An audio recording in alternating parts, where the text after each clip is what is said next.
In chapter 1 of Book Theta in the Metaphysics, Aristotle states that to understand unity requires understanding potentiality and actuality. Aristotle has argued that substance is that which exists fundamentally. As well as actual existence, there is potential existence.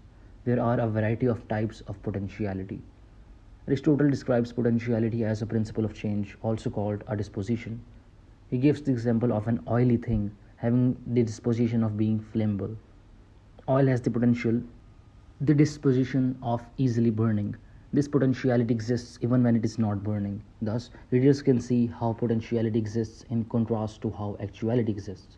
Dispositions exist even when they have not been actuated. A thing can have the disposition to be affected by other things or to affect other things when the right circumstances permit.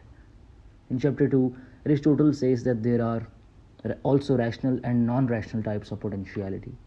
A rational potentiality is one existing within an intelligent organism, such as a human. In such a case, the potentiality can be for opposing actions. For example, medical knowledge has the potentiality for both healing and harming through knowing medicine and poison. A non rational potentiality exists in entities without minds and is thus one without a capacity to act in opposing ways. For example, heat has the potential to warm a person, but it does not have the potential to cool a person.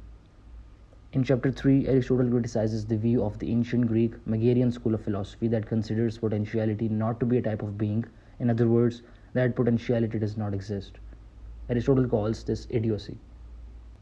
A rational potentiality is a skill. If potentiality did not exist, says Aristotle, then the moment a man lays down his trowel, he will no longer have the skill. That is, if potentiality did not exist, then skill would not exist except when, say, a builder is actually using the trowel tool. When the builder stops actually using the tool, there exists no skill until the builder starts building again. Aristotle rebuts this logic and he says, but when and how will he have acquired the skill to do so? It is common sense to assume that a builder has skills because the builder acquired them.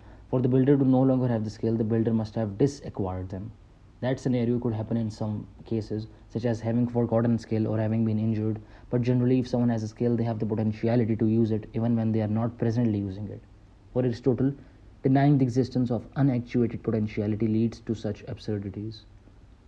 The absurdity can also be seen in non rational potentialities. For instance, if there was no potentiality, then nothing would have the potential of being perceived until it was actually perceived, which is also absurd.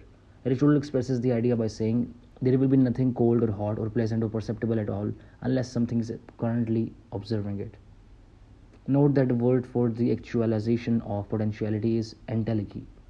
The reader may also note that this question is as to the reality of potentiality, especially as disposition, is still a hot topic in modern philosophy.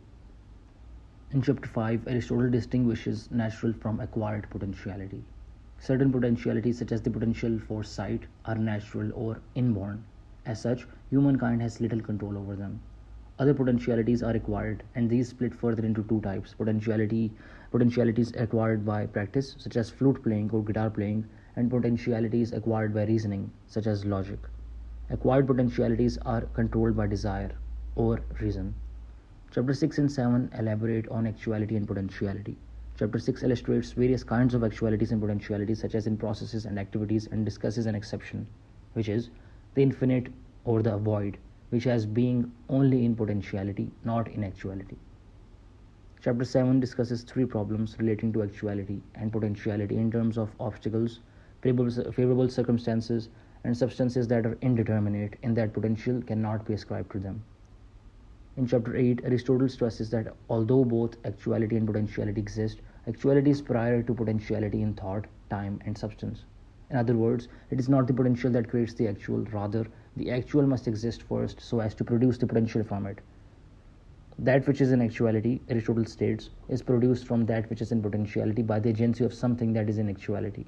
Regarding thought, having knowledge of something that exists comes before the actualized version of it. For example, while learning a science, the science that exists already is in the process of someone learning it. The idea of the actual precedes the potential in both time and understanding. People can understand the potential only by considering it actualized. Aristotle states that actuality also has substantial priority. This statement is linked to Aristotle's theories of form being identified with species. The human species must first exist to create a human child. Aristotle gives the example that a human adult has put substantial priority over a sperm. The potential human is in the sperm and ovum, but the sperm and ovum are produced by human beings. For this reason, the actuality comes before the potentiality also in regard to time. Secondly, actuality has substantial priority over potentiality because the actualization is the final cause of the potentiality. The final cause or purpose of a sperm is to develop into an actual human being. This final cause gives actual things priority over potential things because reality for Aristotle consists fundamentally of final causes along with the other material, formal, and efficient causes. Aristotle adds no eternal thing has potential being.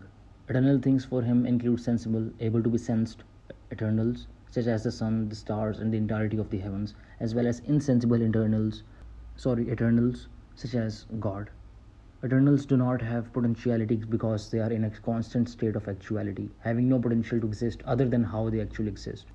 They are what are called necessary entities, which means that they necessarily exhibit all their properties in actuality. The sun must always shine, it does not have the potential to do otherwise. In chapter 9, Aristotle discusses actuality and potentiality in terms of good and evil and mathematics. Chapter 10 equates being with truth and not being with falsity.